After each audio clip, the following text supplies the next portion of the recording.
come back. Hopefully you can hear me over the heater. This will be quick. I've got all the spring purchases this next day, so I've got all the spring purchases all cleaned up, ground down, everything's good to go. Getting ready to install this program back in the car. Not too long for the ride. So my wife will be patient here and put the flicker for you. I'll hopefully have the flicker on this.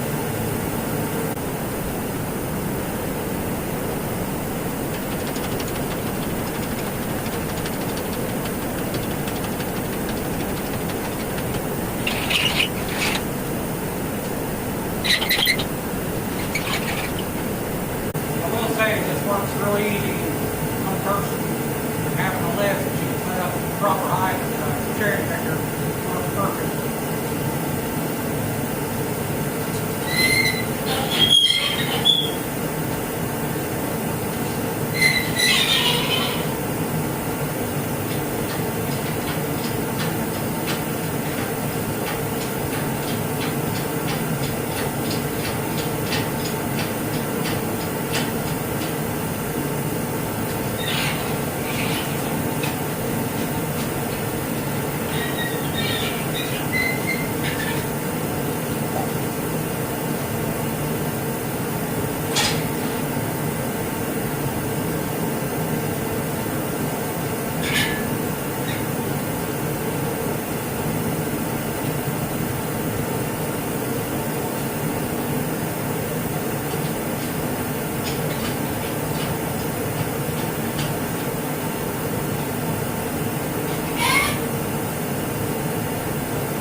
bring you guys over here a little closer to me.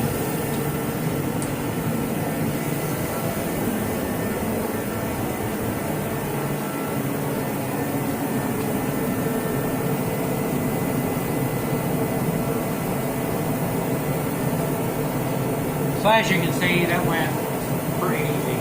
Like I said, having a lift, being able to put it to the height you need, and cherry picker, get it real tight against the top tube, so you don't have a whole lot of worry about clearance. So that, I mean, 5-10 minutes, and it's in. So now I'm going to put it on the blocks, put it on the perches, and then I've only got 2 U-bolts. They had to order 2 more, so I'll have them here in about an hour. So by the time I get this done, get it about where it needs to be, and get it measured side to side. Hopefully I'll have the other ones. I can get those on and get the pinion or get weight on it. Because you want weight. You want to level the car out, then you want to put weight on the rear end, like it's sitting on its wheels. You set the pinion angle. So we'll do that. So we got the other U-bolts.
Hi guys, welcome back. As you can see, or as you've seen on the video there, I got the rear end in. Took probably, I don't know, 10 minutes, 15 minutes tops. Just trying to get the right angle.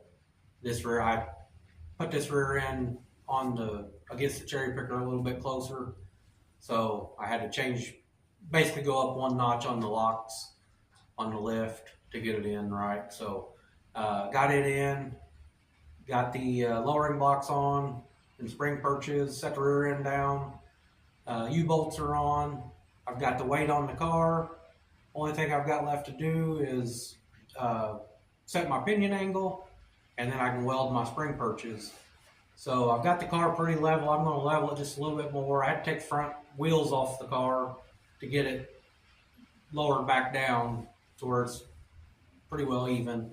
So I'm going to do that, and then I'm going to raise it up and check the pinion angle. And see, I was only, so the transmission was at like 2.6 degrees down, and the rear end is like 1.6 degrees up.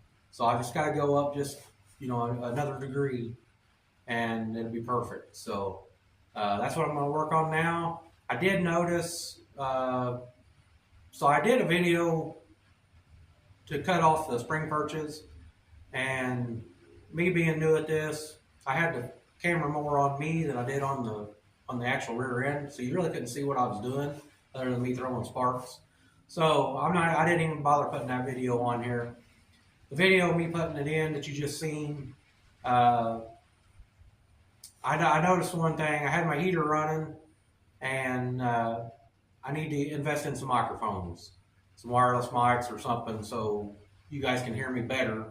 Because once I walk up to the phone, it sounds like I'm yelling at you. And when I'm away from the phone, I have to speak up so you can actually hear me. So I will be investing in some microphones, or a microphone, and that'll help with that problem.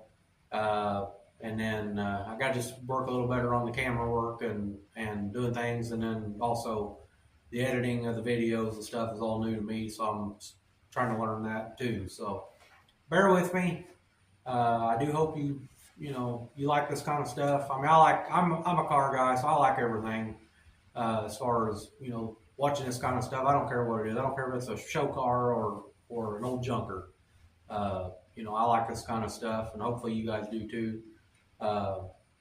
What I'm doing is basically everybody already knows what I'm doing anyway, so it's not like I need to go in detail on everything. But I just like this kind of stuff, and hopefully you do too. And so I'm going to pause the video. I'm going to work on lowering this car down a little bit. And actually, I'll just leave the video going. But I'm going to work on getting this car a little bit more level. And then I'm going to raise it up, and I'll show you what's going on underneath.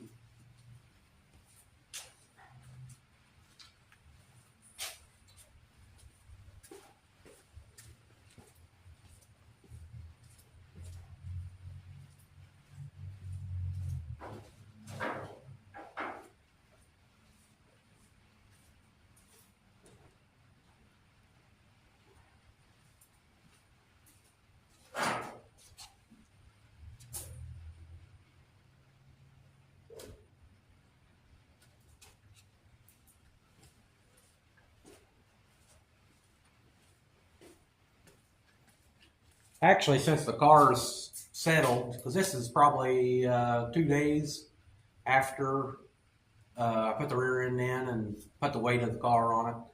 I haven't been able to get out here for a couple of days. Wife's been sick, so been dealing a little bit with that. So, and then I've been under the weather a little bit too. I think it's going around. Everybody's getting it, but basically what I'm doing is I'm just taking a level, going off the frame rail, and that seems to be working just fine. So.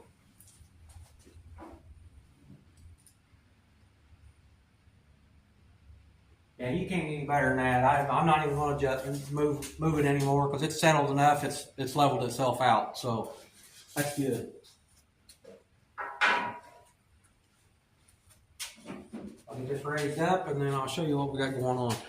And then I'll show you a few other things too that I had to do.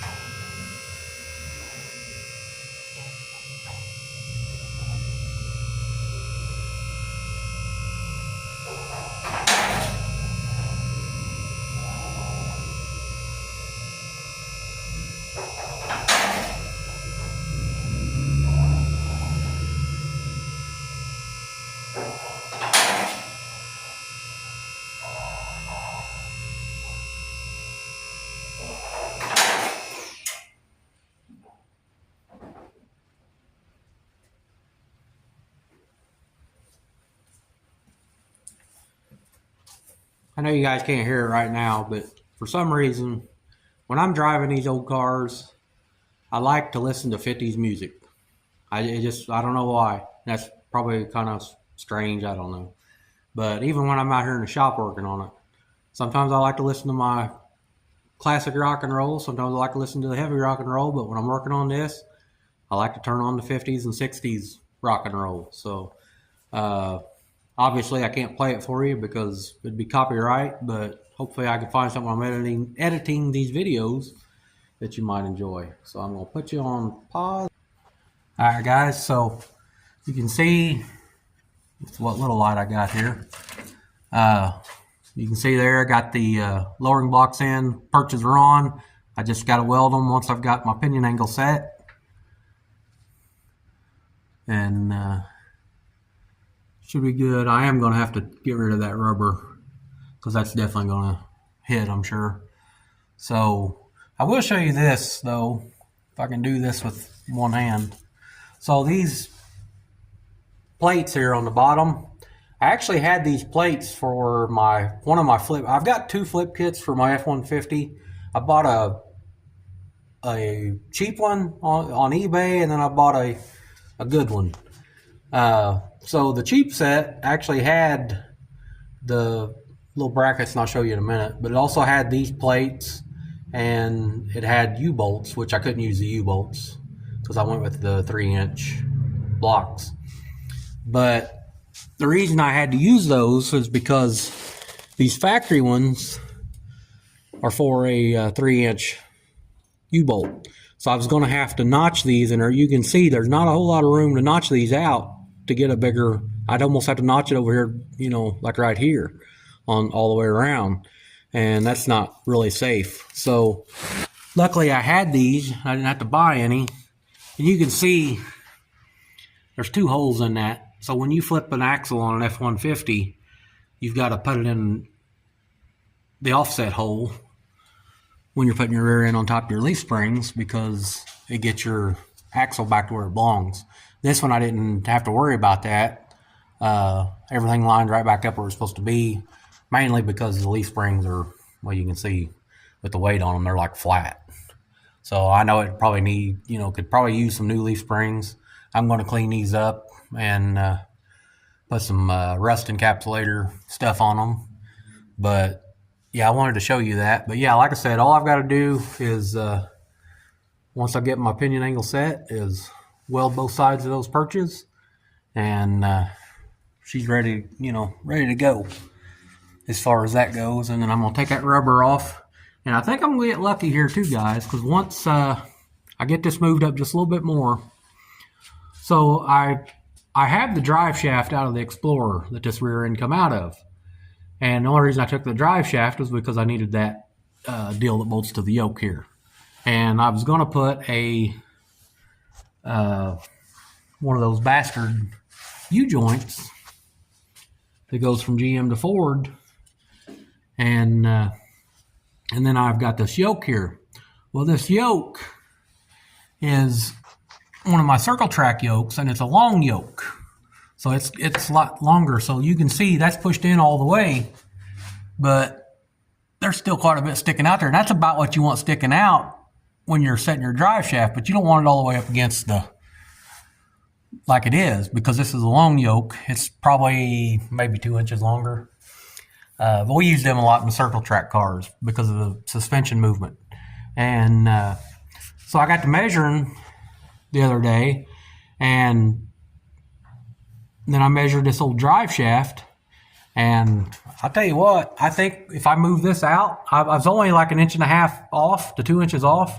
So if I slide this out a little bit more, it's going to probably, this drive shaft is probably, I'm sorry if I'm shaking the phone. I'm holding the phone instead of with my thing. But yeah, this drive shaft, see, that's the deal I needed off of it. And they make a bastard U-joint that goes from the Ranger Explorer U-joint to the GM. So I think I'm just going to do it reverse and put it on the front and use my GM yoke and just use this drive shaft. And that's going to save me from having to have a drive shaft built and balanced and all that stuff. So yeah, I think I'm going to luck out pretty good on that. It's a shame I can't use that yoke, but being a Ford, it's different. So but also, I'll show you what I was talking about on that C-clip. Sorry, my garage is a mess. I'm kind of just winging it here on getting stuff done. So these are those flip kit deals, and you've probably seen them on the internet. But see, they've got the 2 holes. So this is where you factory hole it. But once you flip this, you put this on top on the rear end, and then you have to move it back to that front hole when you set it on your leaf springs. And that centers your rear end back up. But that kit came with U-bolts, those plates, and they come with these shock extenders, because once you flip that rear end, obviously your shock's not going to work. You're going to get shorter shocks or something, so it come with these. But I think I'm going to probably end up using these because I don't have, so the spring perches on the factory rear end had the shock mounts. And so I don't know if you can see it over there, but it had the shock mounts on the spring perches. So I'm going to have to relocate shock mounts and or for the rear end. And so I think I'm just going to use these brackets and weld them on, and then I can mount my shocks back up where they need to be. So I'm going to put you on, I'm going to stop the video for a second. I'm going to put you back on the tripod, and then I'm going to get this rear end pinion angle set.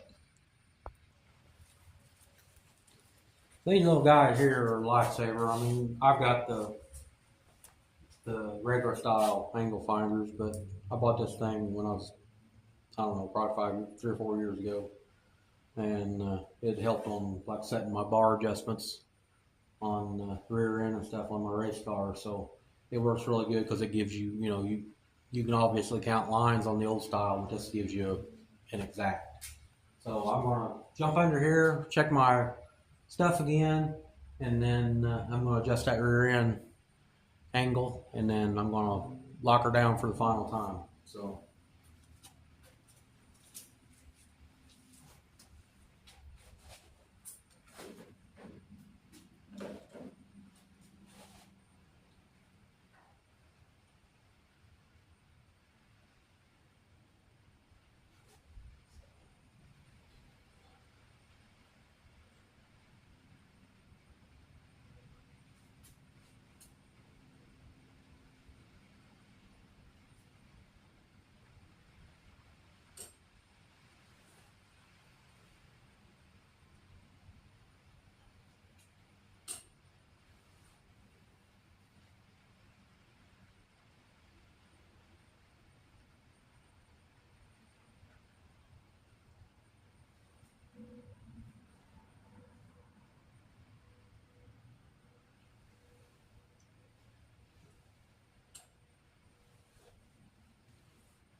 All right, so now it's showing 3.2 after it's settled, so I mean it wasn't off much. I had 2.6, I think, what I was showing last time. So now here's the rear end.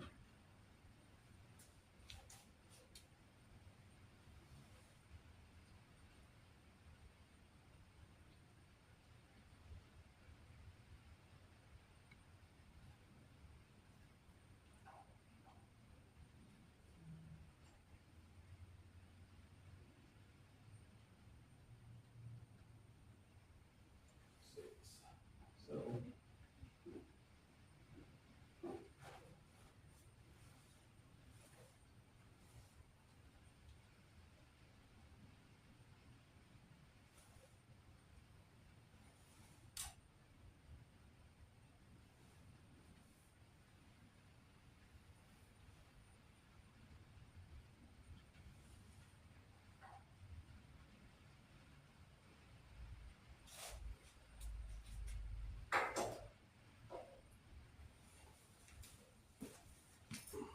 got my gloves, and let's see what we can do here.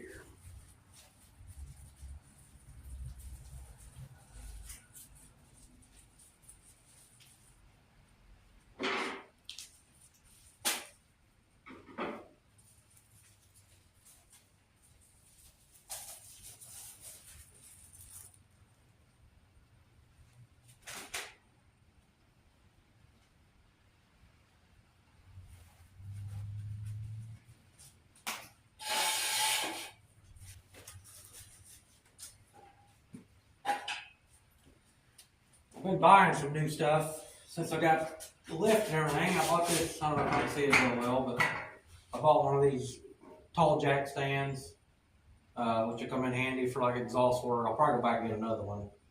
Uh, and then I'll try to remember to show you in a little bit, but my wife bought me a plasma cutter, one of them Amazon plasma cutters everybody's talking about that likes. Uh, she ended up getting me one of those. So they're like $200 with her discounts and everything. I think she got it for like 160. So I mean, everybody all the reviews on it have been really good. So that's going to be money well spent. Like I said, I could have used that, taking them spring purchase off, but I needed to save the purchase, so that's the only reason I didn't use it for that. But I do want to try it out on something. So maybe that'll be a video for something.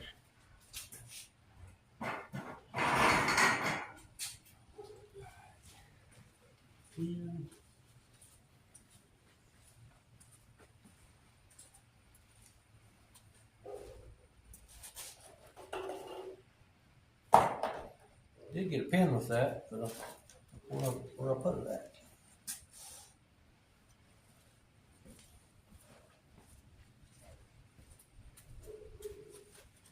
Oh, here we go.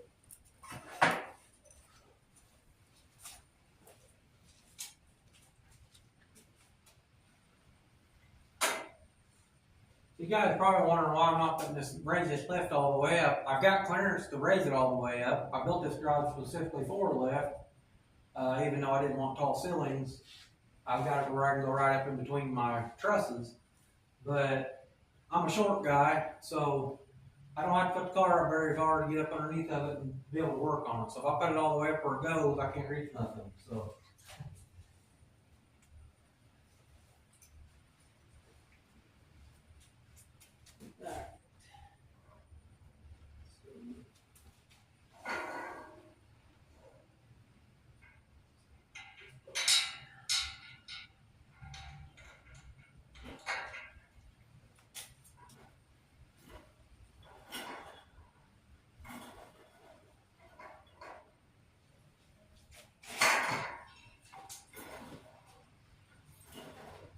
These stands, I mean, like I said, this one's kind of awkward compared to other ones, just because it's got a big tripod legs on it. But really, it's not terrible. I mean, it'll do the job.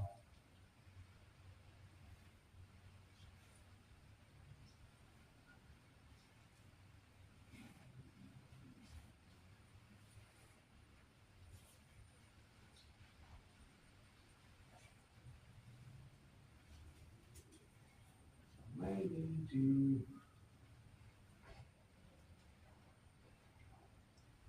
a little bite on the pin, maybe.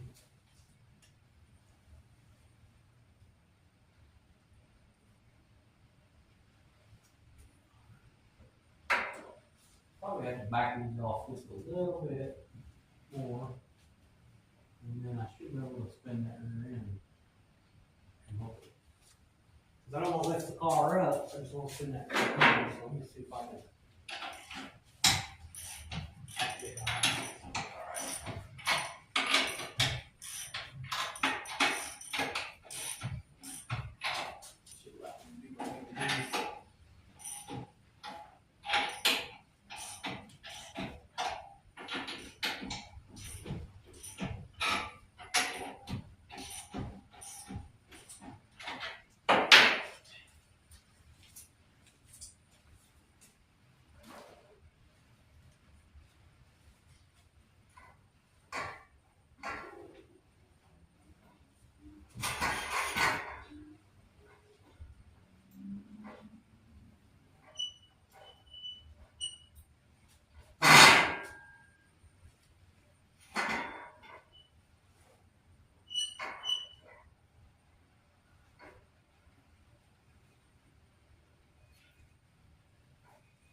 Yeah, that's working.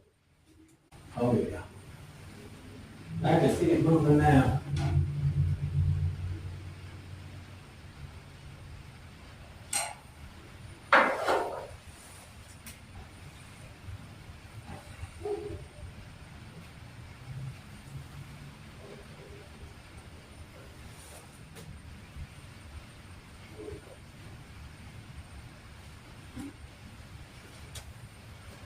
Yeah, I'm gonna take the pressure off and we're gonna check it. Where you're at.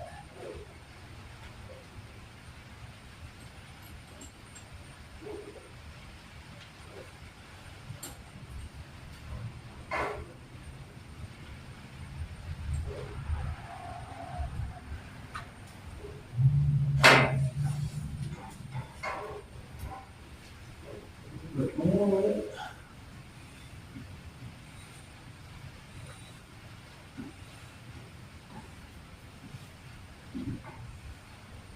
I don't know where it is. So, gotta back it down.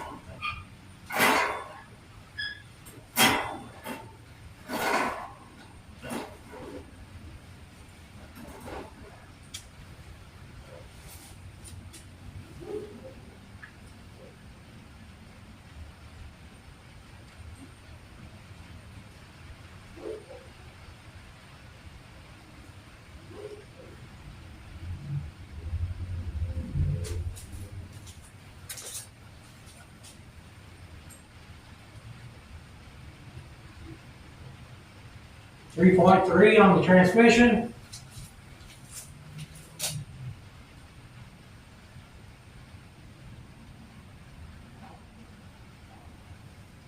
Three point oh on the rear end. So I'm gonna call that good.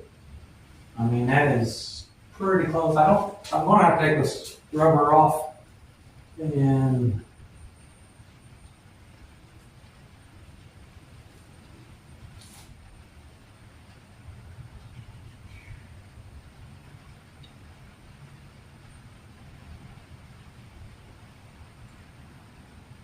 I don't know, guys. It's not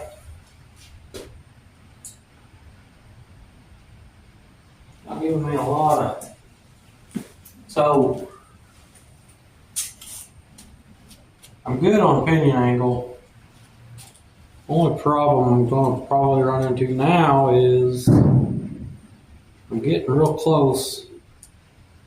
Someone's starting their party early. I'm getting real close to hitting the floorboard, or I shouldn't say I'm getting close, but a whole lot of suspension movement, and I gotta take that rubber off. I'm up against the rubber now since I moved that pinion up. But a whole lot of weight in this thing. And my drive shaft, I think, is going to be hitting the floorboard. So I'll show you what I'm talking about here.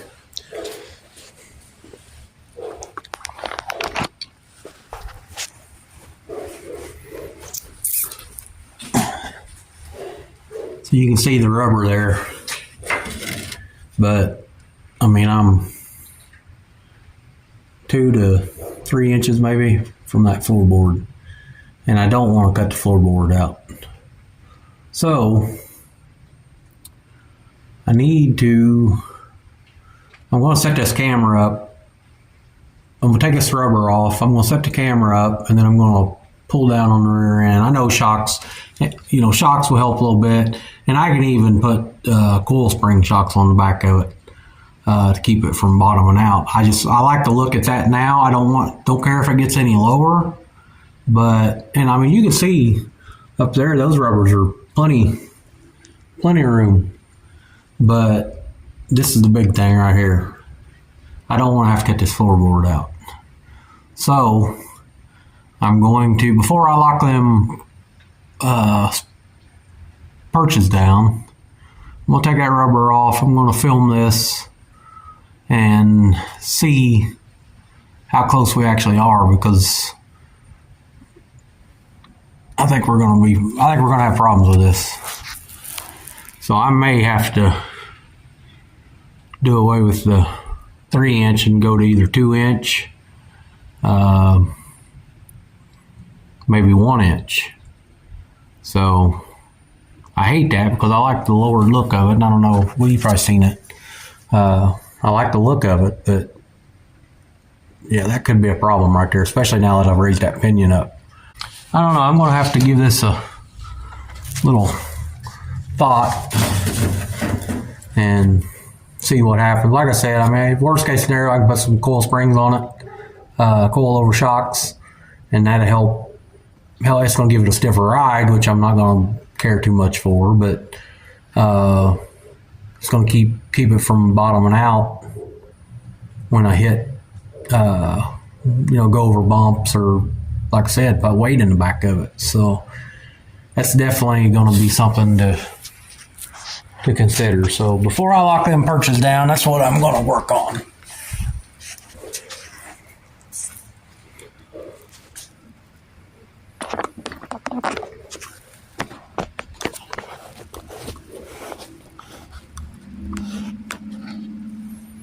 Like I said, I do hate that because I like the 3-inch drop, makes it look really good. Obviously, if them springs wasn't wore out, they'd have a little more arch to them, but then again, you know, it's just going to be raised right back up. So, yeah, I got to work on this a little bit, see what I think.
There we go.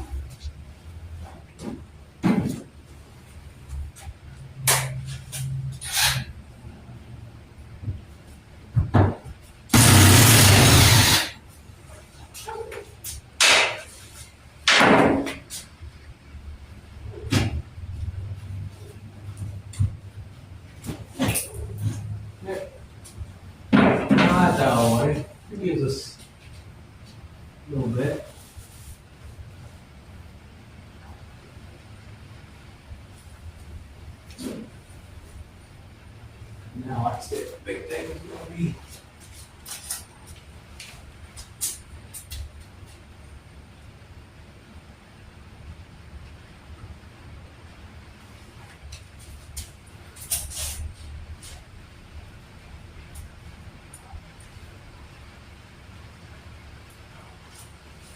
I think we're going to be fine.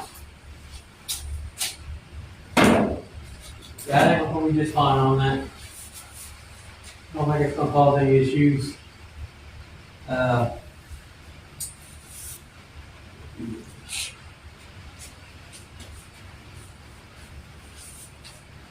Double check my pin angle one more time, make sure nothing moved. I tightened that back up before.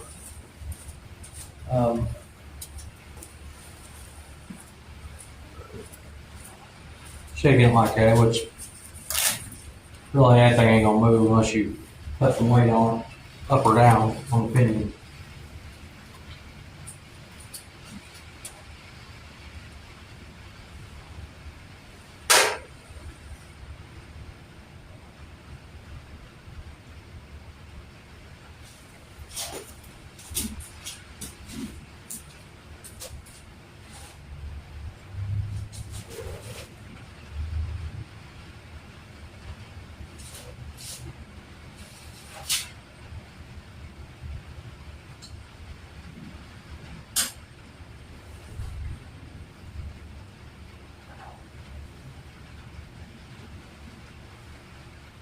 Three point one.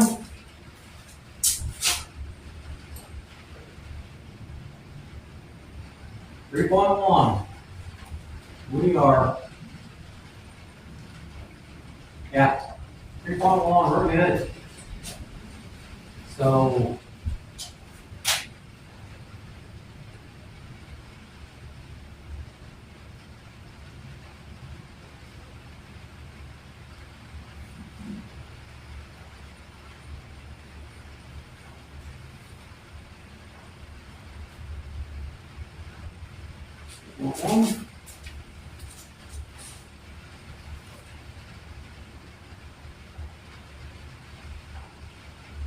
one.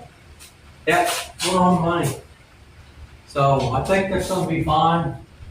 Once I get the drive shaft in, you know, that'd give me a little bit more of an idea how much clearance we have. But I don't think it's going to be an issue. Worst case scenario, like I said, I'll just put some helper pull over shocks on the back of it. Yeah, I don't think that's going to, I think we're going to be okay. So now I need to measure my drive shaft again and see what we got. See how close we are here. So, all right, let's see what we got here. So,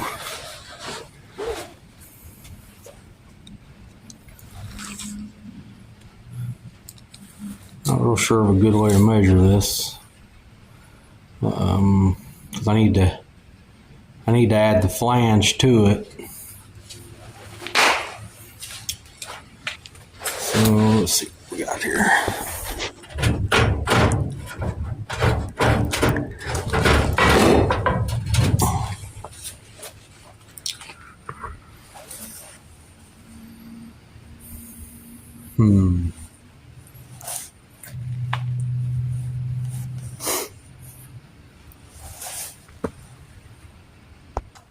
All right, so I had to put you down for a minute so I could measure this with both hands. Drive shaft's not going to work. I'm going to need a 62.5 inch from the back of this flange to the center of the front yoke.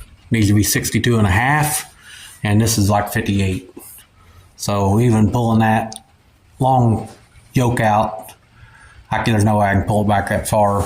And without eating, you know, it's going to just eat the tail housing up on it. So not going to work, but that's okay. I'd plan on buying a drive shaft anyway. I just thought I was going to get lucky and be able to use this. I guess without range. I thought it was the rear end's out of an Explorer. I thought he'd give me the drive shaft for it, but he must just give me the what he could find quick, because all I needed was that right there anyway. And you can get a conversion U-joint to go to a GM drive shaft, or GM U-joint to Ford U-joint, so no big deal. So yeah, I mean, that's pretty much going to be a stopping point for this video. I know I didn't get a whole lot done, but I wanted to give you a little bit of content, and you can see my rust a little better. That's just from sitting in on the barn floor. The barn actually had concrete floor, and I think that's what. Yeah, it's just the the thin metal. The floorboards are fine. It's just these rockers are shot, and then the lower quarters. And I don't know if I told you on the other video, but there is a company that's in the USA that actually stamps out these rocker panels and those quarter panels. Those quarter panels actually bolt on under that chrome molding. I'm not close I can get you here because I got too much junk standing there, but right under this chrome molding, that bolts right on. So that whole thing comes off, and they make stamp ones. I think they're like $80-$90 a piece. They're probably, hopefully they're, well, obviously these ain't that good, so it doesn't really matter if it's the same or not, but I may end up thing is, I don't want to do any painting to this car. I just want to give it a bath and put some, I have a problem remembering this crap all the time, but anyway, that urethane stuff that you can wipe it on or spray it on, it's basically like a clear coat. I'm going to do a matte clear coat on this, or with that wipe on stuff, but I don't want to do a whole lot of body work, so obviously back there, whatever I do, I'm going to have to put a little paint to it and then fade it and make it look, basically paintina is what I'm going to have to make it look like. But this here, I probably won't worry a whole lot about it, because the chrome molding goes from the back of the front fender all the way back to there, and it covers all that. You can't even see it. I didn't even know there was rust there until I took them chrome moldings off, because they completely cover from here, down to here. So till I got up underneath, took them off, and I never had it up in the air, so I didn't know how bad it really was. And like I said, it's not terrible. It's nothing that can't be fixed.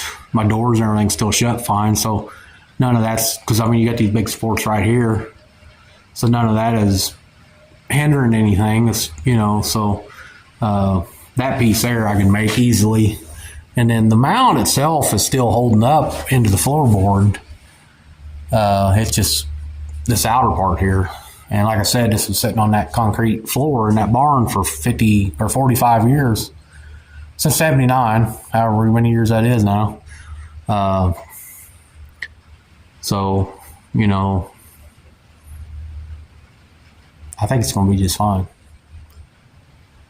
But I'm going to stop this video, quit rambling on, because I probably already bored you enough. But I just wanted to put something out there, and also, to keep a little interest going on this. I do want to show you. I did get my gauges. And so I took these chrome rings. Those was actually on, like I said, I had those 5-inch holes, and those chrome rings were actually on the gauges. And I knew those gauges were going to be, they're just like slightly under 5 inches. So I knew that was going to be an issue mounting those in there. So my theory was, okay, I'll take the chrome rings off of those old gauges, and then I can just take a Dremel tool and just work on the inside of this to bring it down. And that's what I'm going to have to do. Those gauges, I tried one a while ago. yeah, so here's the old gauges. And I probably already went through this with you, but it had the glass on it, and then it had that chrome ring that went over top of the glass. And, but yeah, my theory was I just dremel out those, I'll pull out the speedometer here and show you.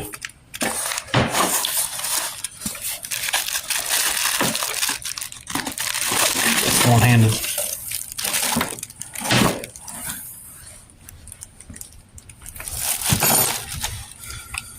I had this garage cleaned up and the benches all cleaned off, and then I went up to my other shop and got my welder and brought it down here and wired it in. So then I had to go get some stuff, and I got tools laying everywhere, and you know how that is.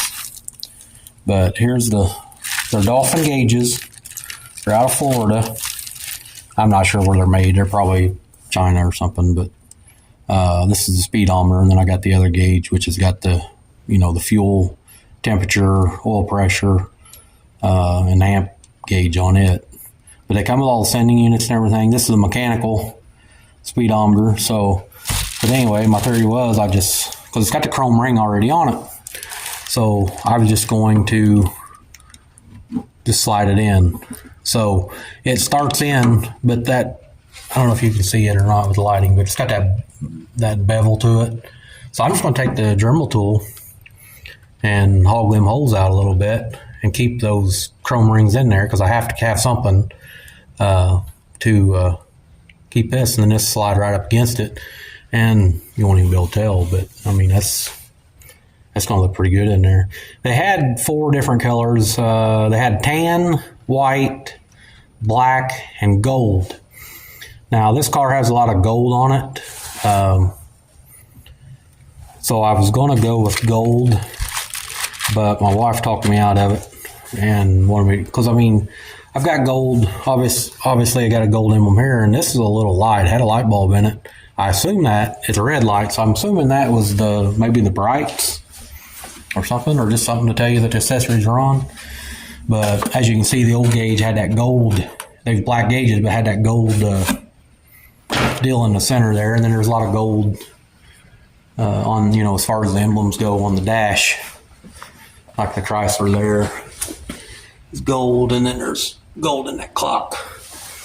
So I was going to go with the gold, but she talked me out of it, and it's probably good. I think the white's going to look really good in it.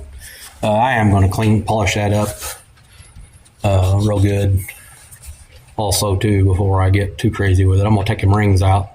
I might try Dremel with them. It might be easier to hog the holes out with it in there instead of trying to hold them in my hand and do it. So yeah, and the thing about this was these gauges, Dolphin gauges, and they also sell wiring kits. And I bought the wiring kit from them in Florida, and I looked at these gauges, and when I was down there in Florida at the turkey run, so they seem, everything I've seen on them have been good reviews. So so I'm gonna give them a shot, see if they're, but like I said, $250, and then I had to buy a speedometer cable. Yeah, here's the info on it. Dolphin gauges, Bunnell, Florida, which is basically Daytona, right? Suburb of Daytona. And then I had to buy, here's the fuel cylinders, and then here's a new cable for GM transmission. So yeah, I mean, can't go wrong for $250, especially when like Dakota gauge I can't even say it. Dakota gauges are $1,000 or more. So here's that. I haven't even opened it up yet. Sticker on this side, so let me spin it around here. But Arc Captain 50, I believe it is. Yeah, cut 50. It's 50 amp, or well, I could be telling you wrong, but yeah, it'll cut through 1/2-inch metal, a clean cut. So, like I said, everybody's had a good. Yeah, it doesn't really say on it, but I'm pretty sure it was 50 amps. But yeah, everybody's had a good review on them. There's this one, and then there's another one a lot of people are buying and using. It's about the same price, and they're both basically the same as far as what they do, capabilities and stuff. You just hook your air compressor to it, air line to it, and this one, well, I think they both are, but this one runs on 110 or 220, so it doesn't really matter